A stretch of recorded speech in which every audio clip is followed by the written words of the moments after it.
everybody, and welcome to your April 2019 episode of Out of the Vault. If you are new to my channel, first of all, let me say welcome. It is a pleasure to have you. And for all of you returning, I'm sure that you're all excited to discuss another installment from the wonderful world of Disney.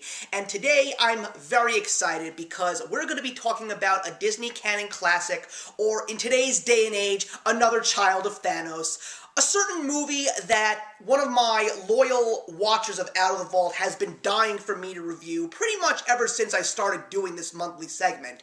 And it just so happens, if I'm not mistaken, that April is his month of his birthday, so I want to shout out my friend Matt and give him a very happy birthday wish. My friend, my gift to you is my review of the 43rd Disney animated classic from 2002, Treasure Planet, a movie that has such a story behind it, all the way back to the directors Ron Clements and John Musker. During the Disney Renaissance, this science fiction, fantasy / steampunk take on one of the greatest literary classics of all time, Treasure Island, of course written by Robert Louis Stevenson. They tried to get the Disney company to turn this movie into a innovative, original, epic adventure for a whole new generation to experience during the highlight of Disney's greatest animation comeback, but it never got off the ground until way after the Renaissance had passed us. But finally in 2002, the movie became a reality.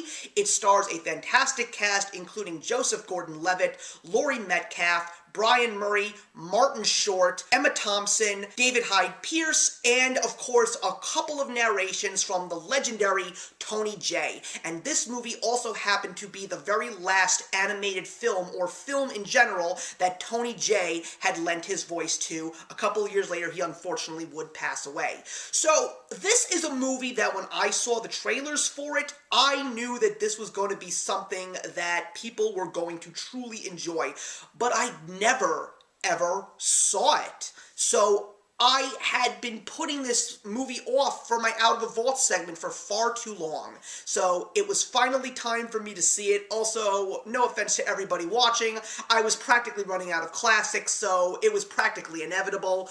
And I've got to say, after seeing this movie in its entirety for the very first time, I am so angry with myself because I should have seen this movie years ago. This was one of the most innovative, original, fun, epic, exciting Disney classics that I have ever seen. I adored this movie. It was such an interesting take on a literary classic. The concept of making boats into flying space airships, the whole concept of an old feel with a technological modern future twist, the brilliant innovative style of animation, especially for 2D. This was also the very first time that we had an animated character that had a combination of 2D cell animation and CGI all wrapped up into one in the version of Long John Silver in this movie, or in this case just Silver. But it was just so cool to see those two styles of animations blended together almost flawlessly. But truthfully, guys, there are so many reasons why this movie is good, and it's so underappreciated, which makes me so angry about that. The cast is extremely dynamic. There's so many ways that these characters are developed. There's so much great on-screen chemistry between so many different characters. All the takes on the classic and turning it into something new, like Long John Silver becoming a cyborg, the fact that his parrot is a changing alien named Morph instead of a parrot, the whole fact that this movie still manages to hold to those true plot points of Treasure Island, and yet give us something totally new and fresh. This movie also is extremely funny. Emma Thompson and David Hyde Pierce as Captain Amelia and Dr. Doppler are a riot. The chemistry between the two of them is great. The way that they bounce off of all the other characters is great too. The most impressive thing in this movie is the relationship between Jim Hawkins and Silver, played of course by Joseph Gordon-Levitt and Brian Murray, because there are so many things in this movie that we don't even get in classics of the past. The fact that Jim doesn't have a dead parent, the fact that his father actually just left, and he knows he's still out there, and he's just so troubled and angry and filled with angst, knowing that he has no idea if he's ever going to come back, and because of that, he had fallen off the beaten path, and when he finds out that his mother is suffering with her business, that Treasure Planet is going to possibly be her saving grace, and through all of the obstacles that he comes in contact with, he still manages to keep his eye on the prize and still manage to hold that pure heart of his. Silver is also a fantastic character, even though he has a devious plot, a very self-centered plot. When Jim comes into his world, he realizes that even though he has specific intentions, he knows that Jim does not deserve to be punished for his own specific good deeds, and they sort of create a father-son bond, which is truly heartwarming and something that you just don't see in Disney films often.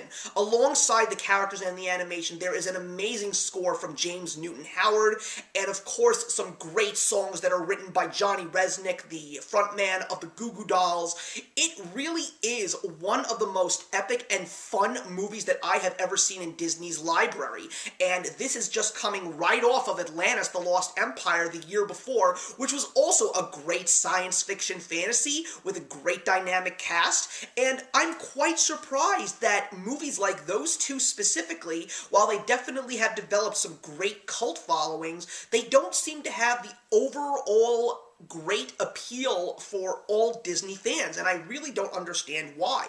Quite frankly, from 2000 to about 2003, Disney really stepped out of the box in the world of their animation and gave us these kinds of films. Things that were a little bit darker, a little bit more mature, and not something that was full of Disney princesses and cutesy stuff and actually having a happy ending. There was actually some grit, there was some originality, there was some rawness to these movies, and these movies really should be praised a lot more than what they get.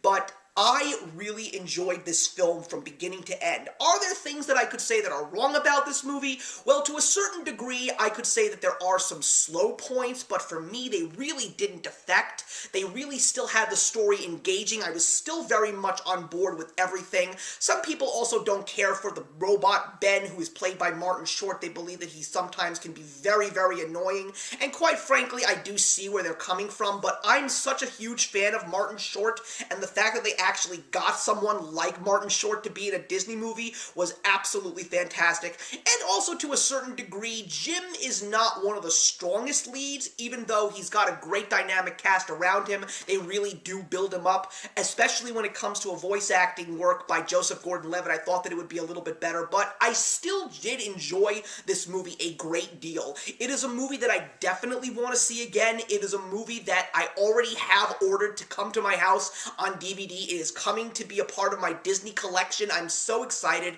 because I really did appreciate this film. I'm also glad to know that even though it didn't win, it did get nominated for Best Animated Feature, but it actually lost to Spirited Away. And it was also very cool to see two Disney classics in that exact same year because Lilo and Stitch came out that summer. It was definitely a good time for Disney that many people seem to overlook, and Treasure Planet is one of those reasons why you really need to give this certain chapter in Disney canon classic history a bit of a glance. I am going to give Treasure Planet a very strong 3.5 stars out of 4. So thank you very much for watching, everybody. Please leave your comments in the box below, and let's discuss Treasure Planet. You probably already guessed which movie I'm going to be reviewing next time, but I was very glad to finally sit down and watch Treasure Planet, and man, I am so upset that I didn't see it sooner. What a great and fun movie. I'll see you in the next one.